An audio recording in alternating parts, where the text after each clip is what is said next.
So the pursuit of high quality digital production has actually created a paradox. There's now been a surge of films out there that use film emulation to bring that roughness and ruggedness back.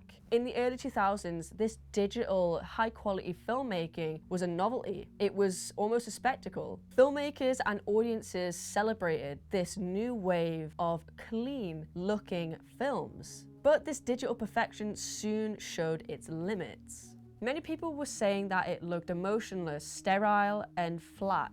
And because of this, filmmakers, producers, editors, all alike, actually started to reintroduce the roughness and ruggedness of original film. Introducing noise, film grain, and other imperfections into their films made it look more natural and realistic. It brought back the warmth and authenticity to the film. So what began as some filmmakers throwing a bit of nostalgia back to the film days has now become a full-on trend. You can find film emulation absolutely anywhere. You can get it on YouTube, Instagram, TikTok. You can download things online and apply it to use generated content. It's not just for filmmakers themselves. You have programs like Dehancer, which I've heard is pretty good, Color.io. You've got DaVinci Resolve, which is absolutely sweet at doing film emulation. Adobe Premiere Pro does it a little bit, but it's quite limited. So there's tons of options, not just for filmmakers. But why has this rise happened? It's been a thing that's been brewing for quite some time, and it started as soon as digital film became a thing. Let's take a look at some industry examples of this digital cleanness and why this might have provoked the rise of film emulation. Hello and welcome to the channel. If you're new here, thanks for stopping by. But if you are a subscriber, then hello. You are looking great today.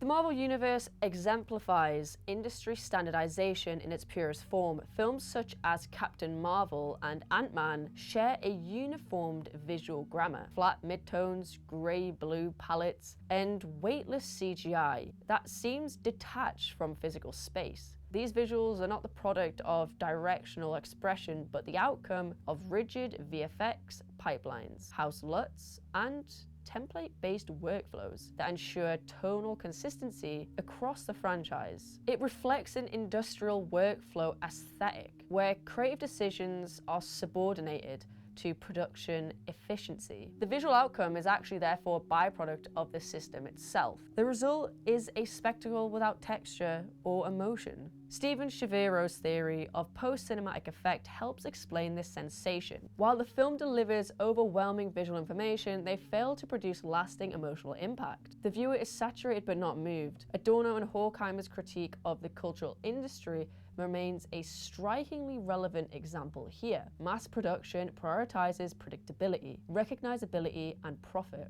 In this logic, imperfection and spontaneity are liabilities that threaten brand coherence. So instead of having any creative freedom in these movies, they've just prioritized the pipeline of how they're made. And we can take a look at streaming platforms such as Netflix and how they've also helped develop this digital ideology. Netflix extends this visual and ideological logic through a globalized, data-driven model of production, optimized for the most common denominators of global streaming bandwidth, device display, and viewer attention span. Platforms like Netflix don't just distribute content, they also shape our consuming behavior. As Zuboff's surveillance capitalism suggests, the platform's visual design is part of this system built to predict and manipulate user behavior. So the smoother and more legible the image, the more efficiently it feeds into data capture. For Jonathan Bella, the image itself becomes labor, a commodity produced to extract attention and generate economic value. In this context, visual flatness actually contributes to data generation. It serves platform logic, but definitely undermines creative freedom. Connor Langley from Red Stamp Productions is with me today, and he's going to give us some more insight on the topic. I'm Connor Langley from Red Stamp Productions, and I'm here to talk about film emulation. We're living in a time when films have kind of changed what films are, like the nature of them's kind of changed. Like these big studios sort of see them as content rather than films anymore. And that's how we're sort of getting like these sort of bland looks, because it's not about creativity, it's not about like artistry, it's about output. So you get franchises like Marvel, where, you know, they'll start production before the script's even finished. They just start filming scenes against a green screen. So that sort of digital flat look that they sort of get as a result of that is basically to give them as much sort of leeway in post-production as possible. You know, they don't want to have to deal with like complex creative decisions there on set. They want to just get as much content as possible with the actors doing whatever it is in front of a green screen, and kind of worry about crafting a story, a look, a visual style kind of later on. And it's kind of led to this really sort of like television look, I suppose, to movies. Marvel's interesting because it's probably a franchise most people are now familiar with. You know, people go to the cinema now, it's to see one of these big tentpole franchises, and the issue we're getting is flat digital look. It's sort of becoming the expectation for audiences, and when it starts at the top like that, it's kind of got to trickle down to the bottom, because when films stop looking like Marvel, people will start to see that as a problem. I think as a result of sort of all this bland digital work, we've had like some artists kind of push back a little bit, and they want to, you know, it started off digitally at first, the pushback. They wanted digital look like analog. So, you know, you can do all kinds of crazy things these days with color grading and things like that to sort of do film emulation, you know, make ultra high 8K footage look like dirty 16mm. And, you know, I think audiences kind of really appreciate the effort. But then I think we've got like artists going even further now. There's directors who are only working on film. You know, we're seeing Kodak go back into production of film stock and things like that. So we are starting to see a bit of rebellion, I guess, particularly from like the independent circuit and sort of like the midweight circuit, of a preference for that filmic quality. You know, I think a lot of filmmakers are realizing that ultra realism shouldn't necessarily be the ambition. You know, I think people are starting to fall back in love with the idea of like the otherworldliness that film give you, where, you know, it was truly like a cinematic, almost alien look. I really appreciate the sort of ultra clean, high contrast look of Mad Max Fury Road, which, you know, was shot digitally and is unashamedly digital, but it kind of works for what it's trying to do. You know, they kind of wanted to really pop that orange and teal look. And the only way to do that really is through digital filmmaking. But it's interesting to me that when we see restorations of, you know, and rescans of 35, 16mm films, what we're seeing is like a lot of care going into films like Jaws, The Matrix, all things like that, where they were kind of restored with a view to go on streaming.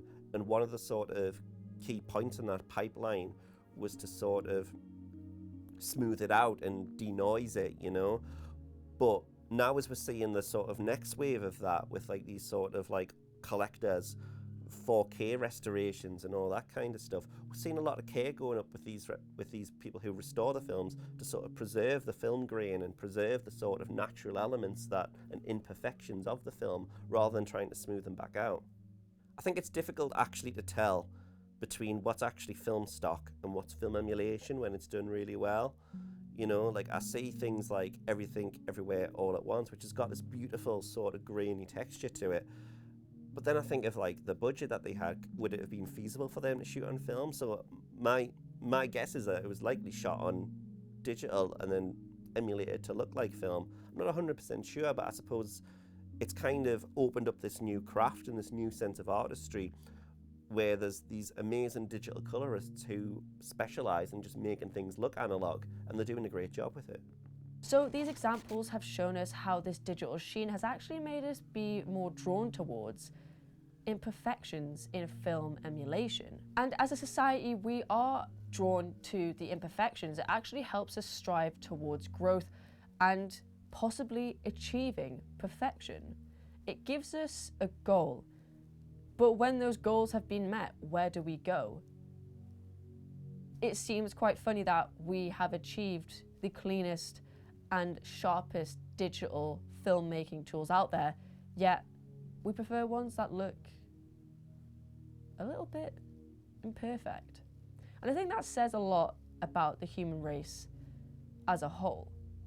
But let me know what you think in the comments section below, and subscribe if you like the video. I'll see you guys in the next one.